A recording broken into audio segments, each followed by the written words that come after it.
Chance encounters can range from mundane to mildly interesting, from charming to downright chilling. Here are 6 stories by ordinary people who had the misfortune of encountering the latter. As the stories of their assailants are brought before us, here's to hoping we never meet.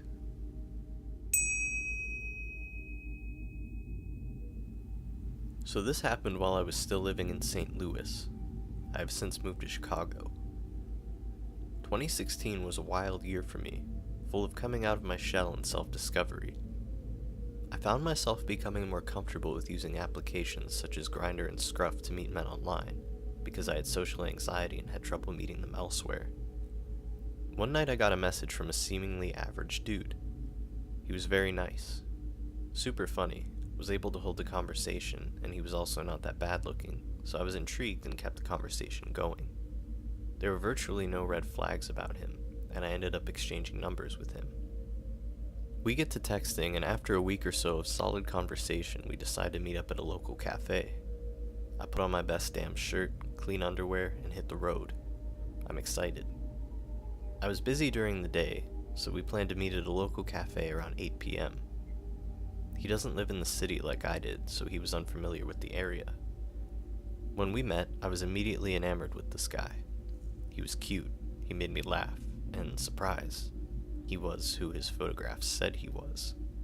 Nothing strange about this guy. He was a fucking cutie pie, and I was digging him. By the feel of things, he was digging me too. What a twist. At one point during the night, we were sharing memes with each other over the table.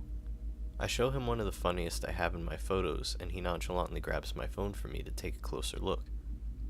He starts swiping on my phone for a minute, and at this point I didn't think anything of it because I just assumed he was looking at the other memes I had saved.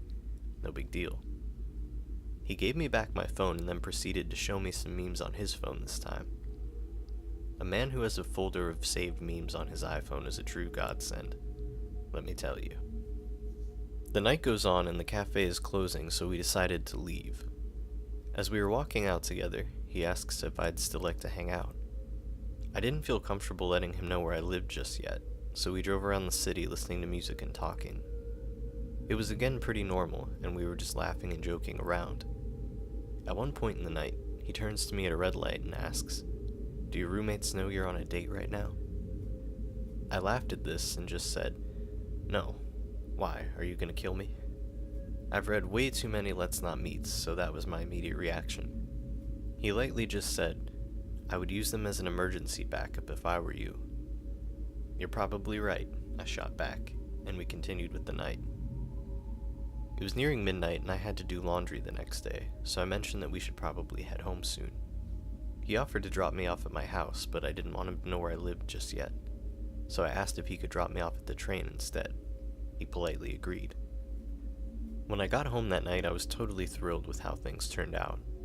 He was a total sweetheart, and I was really into him. I opened up our conversation to shoot him a text message when I noticed at the bottom of our conversation was a notification that said, "You started sharing your location with Creep today at time." I thought this was a little odd since I never used the feature, but I thought maybe I did it by accident and turned it off. I sent him a follow-up text message saying that I had a really great time and would love to meet up with him again, but he didn't respond. I just assumed that he was busy and started browsing Reddit like the senseless fuck I am. I woke up the next morning and prepared to do my chores, washing my bed sheets, buying groceries, going to therapy. The grocery store was my last stop, and as I was ringing up all of my necessities, guess who was also in the self-checkout? The guy. Wow, imagine that. He immediately comes over and strikes up a conversation with me. I thought this was odd as he previously mentioned that he doesn't live in the city, and isn't very familiar with it, but the conversation was harmless, so I let it slide. A few weeks go by and the conversations dwindle and we start talking less and less. I'm used to this happening, so I just let it happen without pushing for answers. Eventually we stop talking altogether. One night, I'm home alone sitting down watching cartoons when there's a knock at the door. It was late, so I didn't feel comfortable answering, and I just sat there for a moment hoping they'd go away. They knocked again, more urgently this time. I peeked through the peephole and made out 2 figures. My heart immediately dropped as I recognized Creep in a hoodie-hat combo. He had an extremely defined jaw, so I was immediately able to recognize him. I freaked the literal fuck out and called one of my roommates to come home, and that it was urgent. When Andrew came home, he told me that he didn't see anybody near the apartment complex, so I calmed down a bit and explained the situation. It was also during this calming down period that I realized he found out where I lived by turning the location sharing he turned on while we were at the cafe. I didn't immediately turn it off when I got home, so he had plenty of time to figure out my coordinates, especially if he was watching the map immediately after he dropped me off at the train station. He never showed up again after this particular occurrence, and I never heard from him again either. I also noticed that our conversations disappeared from Grindr when I last checked, so I assume he blocked me. I still have no idea what he was planning to do, but I assume he was going to try to rob me.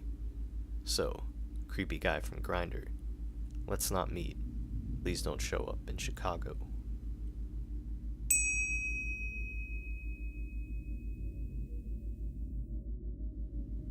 This happened in the parking lot of a popular craft store in broad daylight. I put my purchased items in the car, slowly backed up out of the parking spot, and drove forward toward a 4-way intersection with a stop sign. Now before I got to the intersection, I heard a man shouting behind me, "Hey, stop!" I looked in the rearview mirror and saw a scrawny white guy wearing a wife beater and a Broncos cap, screaming that over and over at me. Seeing no reason to stop for this yelling stranger, I made a judgment call to ignore him and rolled forward to the intersection. I'm stopped at the intersection when that same yelling stranger comes sprinting up to my car. He full-on punches the driver's side window as hard as he can and starts shouting, "Get out of the car!" At this point, I probably should have just gunned it, but I was and continued to be a bit of a scrub, so I didn't do anything except poo a little. He punched the window again and said, "If you don't roll down this window, I'm going to break it." So I rolled down the window because, again, I'm a scrub. He reached into my car and grabs a fistful of my shirt and screams, "You just hit my mother's car!" Now, I've hit a car before, and I've seen cars get hit, and I can tell you, I did not hit this man's mother's car. I'm thinking that this motherfucker is an idiot, and I need to leave, but I didn't because I'm a dumb person. He shouted something again like, "Why didn't you stop when I asked? Get out of the car." I said, "Yeah, I'm not going to stop for some random motherfucker who was yelling at me," not really understanding that I was currently stopped at an intersection for some random motherfucker who was yelling at me. The stranger said, "Oh, I'm a motherfucker now." I don't know you, man, and I didn't hit your car," I said. "Say that again and I'll punch you in the beak." He grabbed my shirt again and moved to grab the steering wheel. At that moment, I remembered that I was in a car and I could solve my own problem, so I floored the accelerator. His hand ripped off a chunk of my shirt, and I've never been back to that parking lot since. Also, I'm not currently wanted for a hit and run.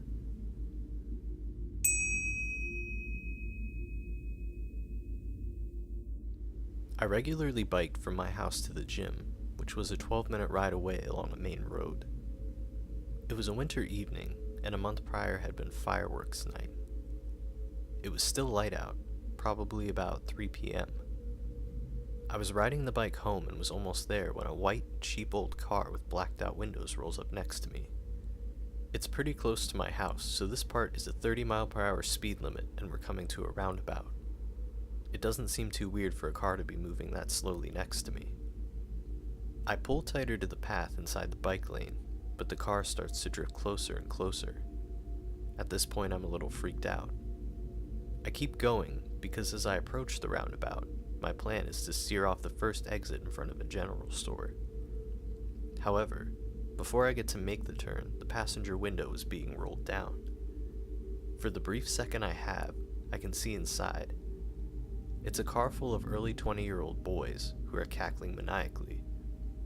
This freaks me out even more, but I don't get the chance to do anything before they're pulling a lit firework from in front of them. I have a millisecond to duck my head as this firework is directed at my face. I feel this projectile breeze past my face and explosions from behind me. I look up and the car is speeding off, around the roundabout and in the opposite direction. My heart is racing and I'm visibly shaking. I pull over past a bus stop, and thankfully I'm safe. It all happened so fast that I didn't get the registration of the car, but I called the police anyway. They don't seem to care too much and say they'll send patrols near that area. They ask for my address to provide more details to an actual police officer they'll send. It's been almost a year, and I didn't have any police come around to ask for more details.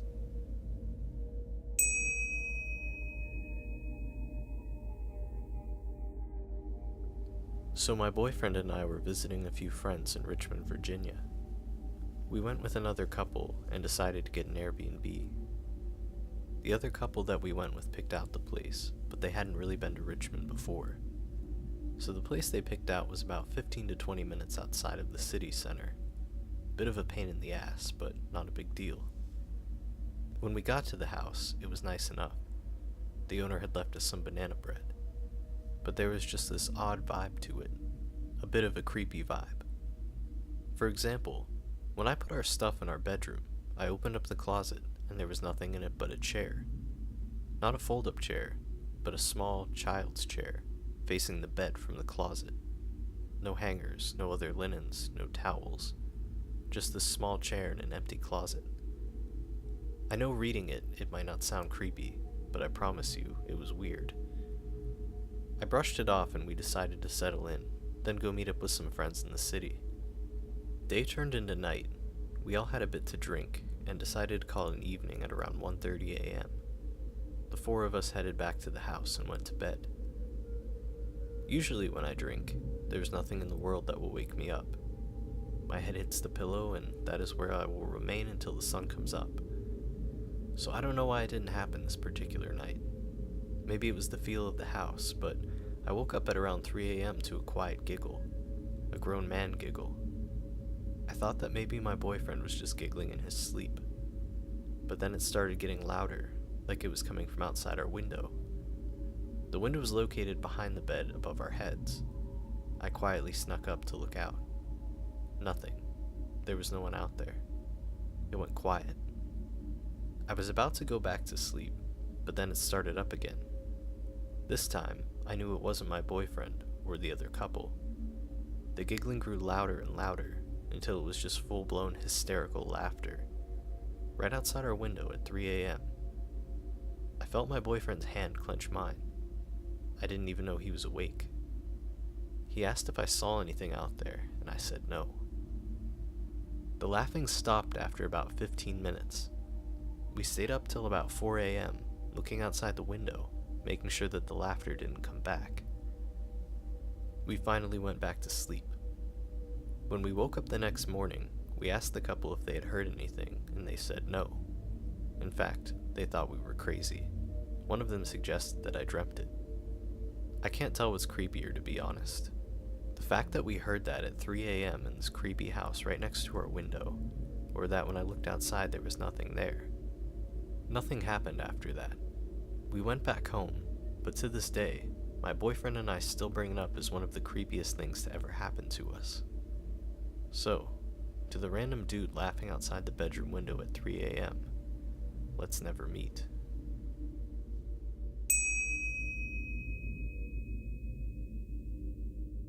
I got home late last night. At my apartment complex, this means that all the good parking spots are taken, so I parked a good distance away.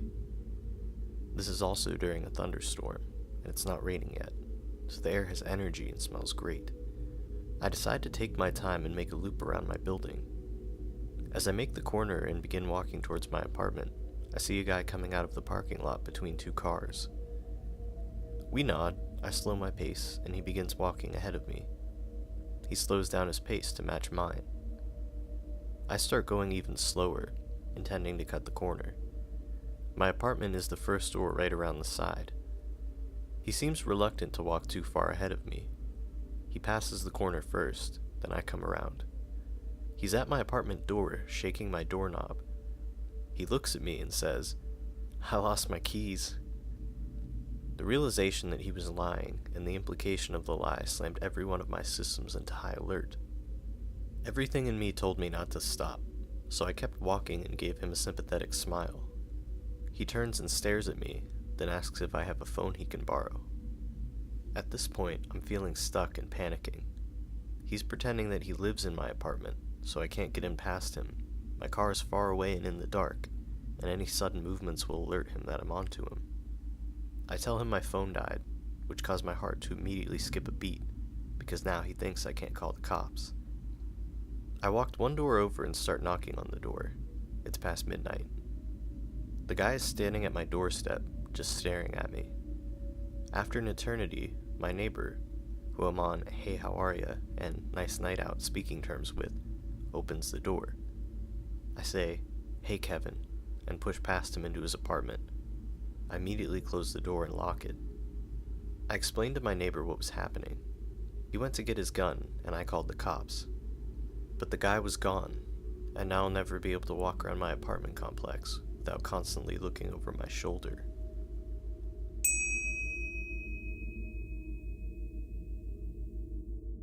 This seems like the perfect place for one of my grandmother's "things were very different in the 50s" stories. This story is from her perspective of the event, as she told me. Some background information before we get into it. This was February of 1956. My grandma was 18 at the time, and in her freshman year at a large, well-known state university in the Northeast Division of the Midwest United States. She describes this time in college as the most freedom she'd ever had, even with very strict curfew for girls in particular, and an upsetting amount of racism and sexism that fueled school culture, both from faculty and from students. The school also had a very secretive approach to matters of crime on campus. Now, to the story. I was in my first few months of the winter semester when I had come down with the Hong Kong flu that had been going around campus. I remember hating every second of it, especially because I had to get my first ever shot of penicillin. We had a lot more space on campus than there is now, so in order to prevent my roommate from getting sick, they had me boarding in the convalescent room that was on the first floor of my actual dorm room, only in a new wing that was still having the finishing touches added to it. I had unpacked my belongings for my stay until I was no longer contagious, and decided to do some homework since my stomach ache was keeping me up. From my room, I could see maintenance workers doing their jobs and getting the additional rooms ready due to the fact that the flu was running rampant on campus, and there was going to be a greater need for convalescent rooms for students to recover in without getting others sick. I had been sitting at my desk doing homework with hair curlers in my jammy shirt and underwear. After a few hours of homework, I realized it was about 10 p.m., so I decided to get some rest and continue tomorrow. I'm not sure how long I was asleep, but out of nowhere my locked door was opened and the lights were turned on. I immediately woke up, thinking there was some sort of fire or campus emergency. I held the cover up to my chin, sitting up to see this man who seemed to be in his late 40s closing the door behind him as he walked into my room. As I heard the door shut and lock, I then realized that an emergency alert was not on this man's agenda for the night. I thought it was so odd that he had the lights turned on, because it allowed me to notice every single detail about this man. He walked toward me, putting his finger over his lips, which led me to notice how awful his complexion was, and how bright red his hair color was. He was wearing a suede rust-colored bomber jacket, and these green corduroy pants. As he was walking toward me, the only thought I could form in my brain was how I was not about to let this man see me in my jammy shirt and undies. He seemed to walk towards me in slow motion. As he got near me, I realized he was carrying an unusually sharp screwdriver with him. For some reason, in my panicked state, all I could think about was him seeing me in my jammy shirt and underwear, so I decided to engage with this man. "What are you doing here? I'm very sick. You're going to get sick. Just be quiet and you won't get hurt." At this point, he is right beside me in my twin-size bed, holding the screwdriver in my throat. I held the covers as close to my face as possible because, my jammies. I kept going on about my Hong Kong flu, saying that he was going to get sick, when all of a sudden he snapped at me, pushing harder into my neck with his screwdriver. He interrupted my speech on contagious airborne illnesses with a harsh, "Shut up, you stupid little girl. Be quiet and let me see your body." I don't know why, but for some reason, I decided to stay on course with my original strategy of not screaming, but instead just talking his ear off about all the different ways he could be getting sick right now, and how that would be such a shame. He looked at me with this puzzled look on his face as to why I wasn't letting him get a single word in of his shut-up interjections, regardless of how many times he threatened me.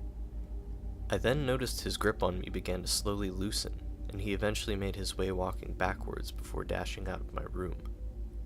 I know for a fact that I heard him exit through the fire door next to me, but found it odd that the alarm hadn't gone off. At that moment, the seriousness of the situation flooded me, and I burst into tears, running and screaming towards the RA who had been napping in the office.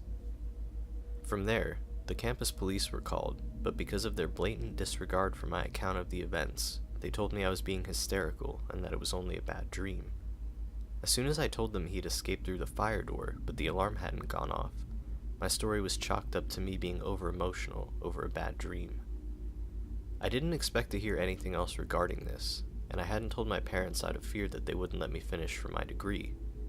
They were never happy about me attending college because they felt that they were spending money for me to just become a housewife. However, about a week later, I had campus police come to me and tell me to come with them.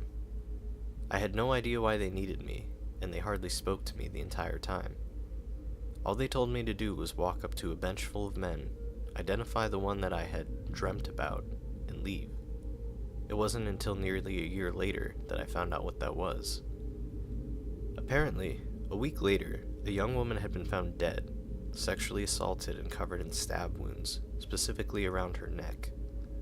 Me identifying my dream assailant was the confirmation they needed to link him to her murder. This man had been a hired electrician for the school's new buildings and wings, so he had access to the keys of the newly renovated room I had been in, which explained how he got into my locked room. This also explained how he was able to exit the fire door with no alarm sounding. I'm guessing he did what electricians do and found a way to disarm it. I was left in the dark about all of this, and only found out from begging my RA to explain at least some details regarding the case. All I know now is that this man was found guilty and was sent to the state hospital for the criminally insane. I know nothing else. Looking back, I guess I was lucky that in the moment, my only concern was that I didn't want this man to see me in my jammies. If I had recognized the real danger I was in, who knows how I would have reacted or how he would respond. Anyways, my grandma was unable to answer any more questions regarding the details of what happened to him because the school was very strict about keeping this quiet. They didn't want the word getting around that it was someone they had hired. They did their best to handle this as secretively as possible so that other students or parents weren't alarmed. My grandma was sent on her way, never really informed on the case after this, and was never updated on the whereabouts of her visitor for the remainder of her time at the university.